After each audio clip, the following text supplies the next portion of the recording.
Can't Look Away is a romantic suspense about a woman named Molly told in 2 different timelines. So in the first timeline, Molly is in her early 20s, living in Brooklyn. She wants to be a writer, and she meets a guy named Jake. And Jake is a musician.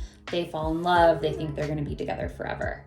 Flash forward, second timeline is in 2022. Molly's living in a fictional Connecticut suburb called Flynn Cove with her husband Hunter.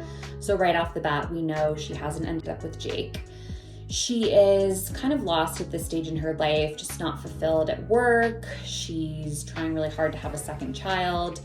And around this time, she meets a woman named Sabrina, who is a newcomer to Molly's town. And she and Molly form a really fast friendship.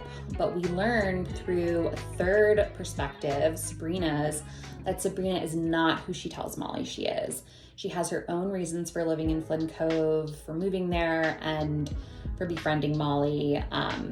Without giving too much away, Molly's past starts to catch up with her present.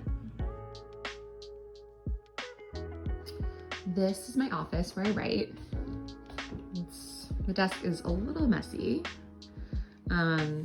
Over here I have my bookshelf, which is running out of room, as you can see, but I'm hoping to install some floating shelves right over on this wall, which would be nice, more space for the books.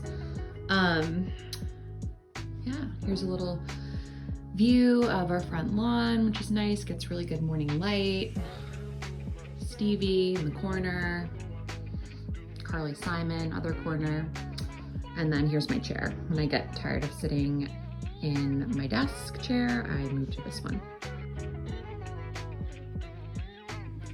So the writing process for Can't Look Away was totally different than Too Good to Be True, largely because of the pandemic. I wrote this book in the first half of 2020, and that was obviously a really different time for everyone.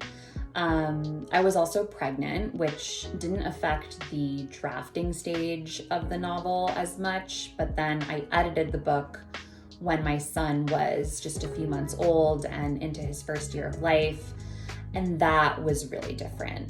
That was a total game changer in terms of process, and I had to figure out how to be a lot more productive with my time and kind of confronting that my time was no longer my own, and I had to just be way more efficient with the free time that I did have to edit.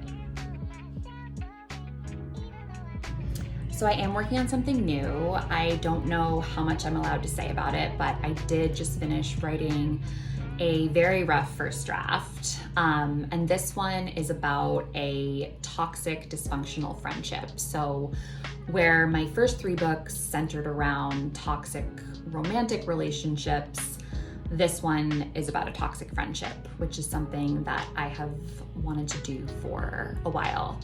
And it's suspenseful and psychological and has different timelines.